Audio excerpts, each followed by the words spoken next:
Right. Now, if you have a lot, if you have a lot of time, you might start out telling you things. You might start at time when you make that in the jail catch. Right. You get juices are far from quarters of the state. Right. They have to be far away from society enough to, if you were to escape, you can't just, blend into a suburb. They have to be far enough where if you escape, they need to get enough time to catch you. You can tell stories, like I can tell stories about people who have, we've had to go on lockdown because they saw a guy with a blue shirt walking down the highway somewhere, and they wasn't sure if he had escaped. So they had to put us on lockdown until they confirmed that was not one of us. And also, you consider this, right? The land is cheap. The tax base is cheap. And it's a bonus. This call and your telephone number will be monitored and recorded. It's a bonus from local areas. So when they bring a person into a desert area, they bring it close to 3,000 to 4,000 jobs. And we're talking about places that didn't have any jobs. Places like, John President States like Raleigh. Yeah. Blight. Yeah. You had to be blind. You didn't have anything before they brought the person there. And the person comes on college and he was not in that person. What happens to the real estate market? It goes up. And the guards and the nurses and the teachers, the staff need to stay somewhere. Yeah. This house was only worth $100,000 before the prison comes. It's now worth $350,000. You know what I equated to in real life, being out here on the streets? I equated to Amazon, right? If Amazon announces that they're going to do a warehouse in some far-flung area, like the industries that sprout up around it are the people who are going to benefit from just merely them building a fulfillment center somewhere. It's big business.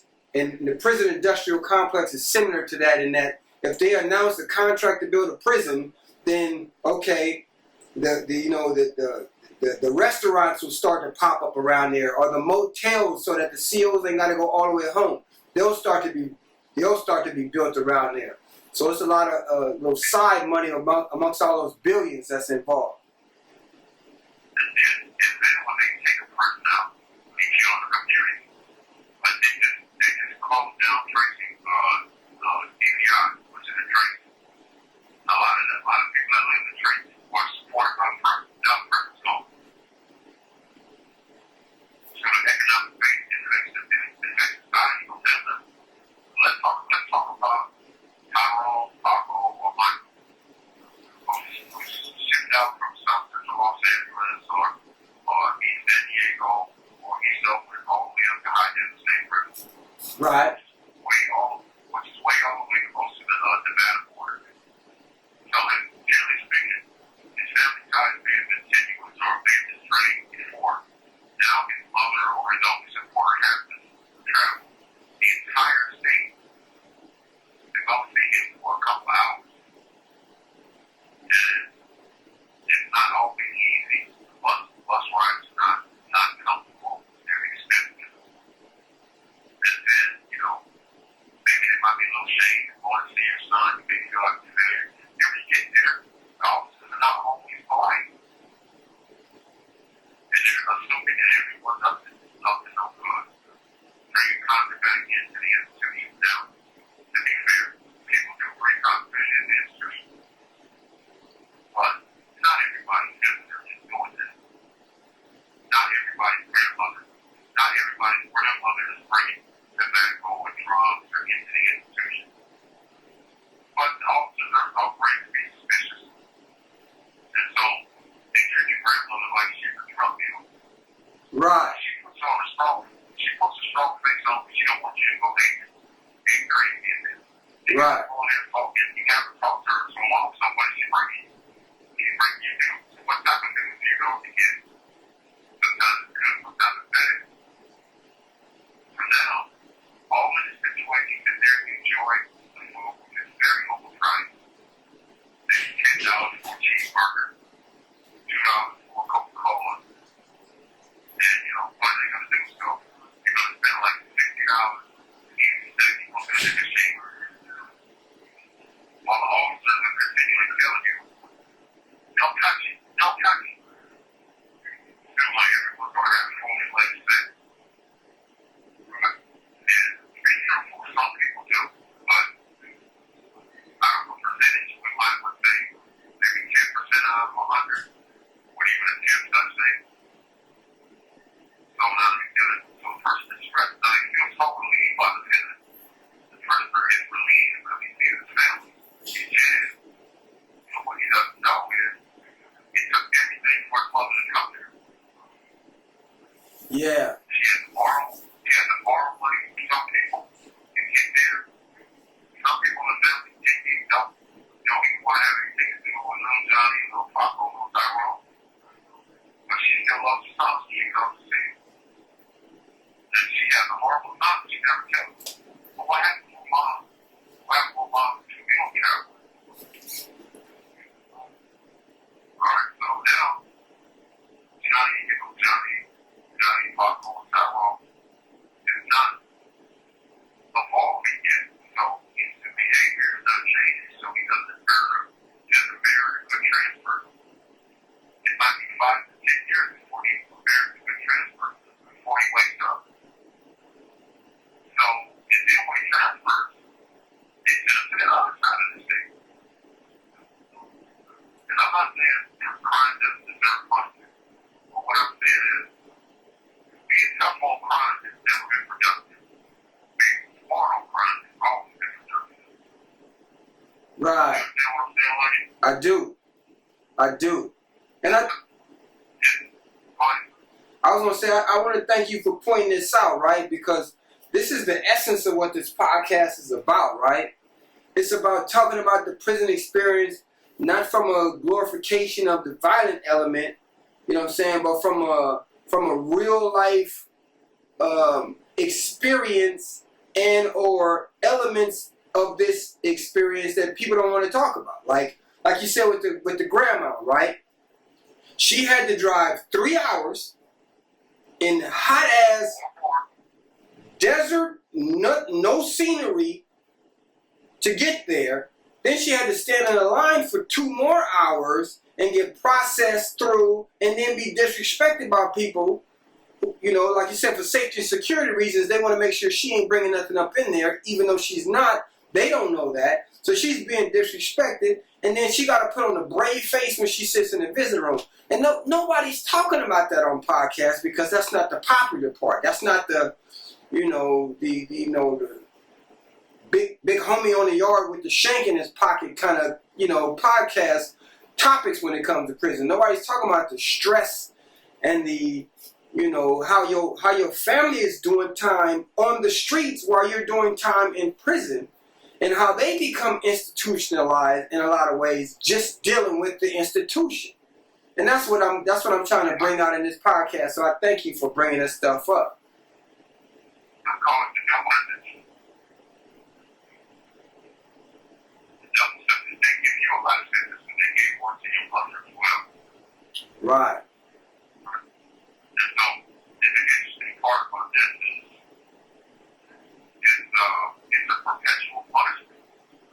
And at the same time, it doesn't say it's not in favor.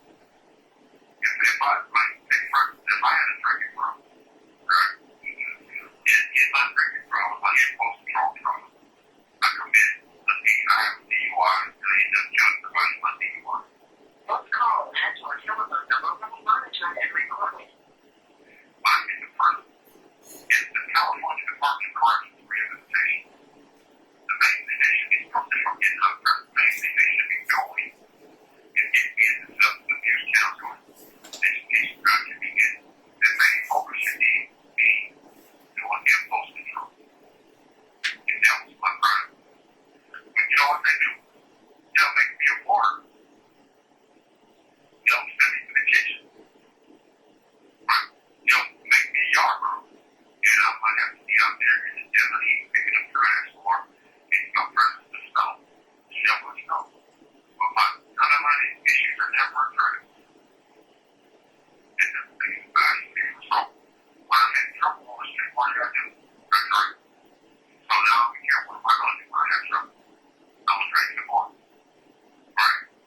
Right. So it's kind of like, you have to address other money issues. They don't.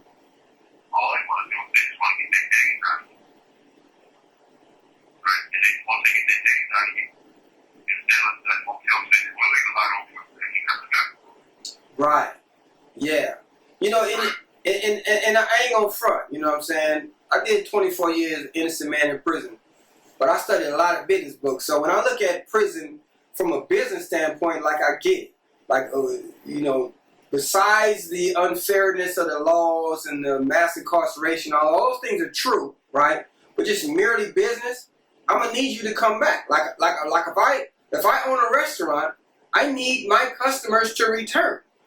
So I need to do what it takes to make sure they return.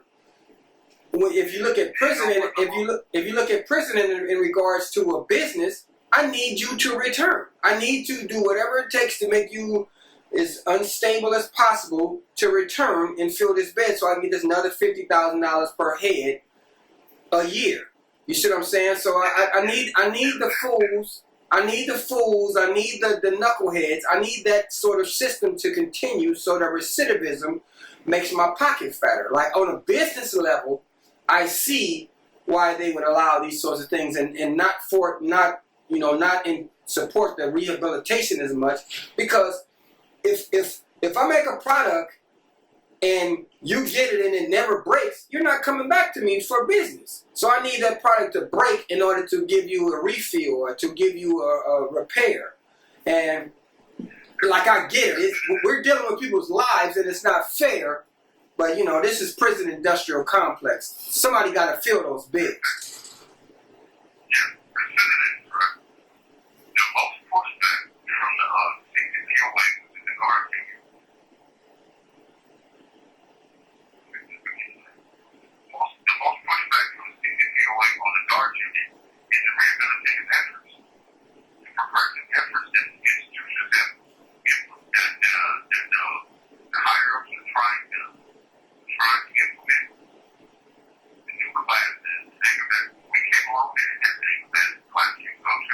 No.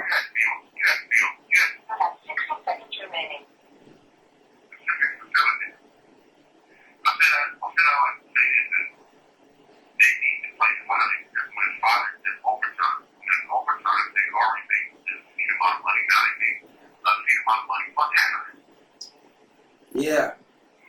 That's real talk. That's real talk. And man, your wisdom is deep, man, and I enjoy these conversations, bro. You know, keep them coming, you know what I'm saying? Keep your head up, because like I said, we're putting you out there through this podcast to try to get you to, you know, see the light of day too. You deserve a second chance like the rest of us, bro. So man, I appreciate your time. If you want to holler at Lester, his information's at the bottom. If you like anything you heard on here, subscribe, tell a friend.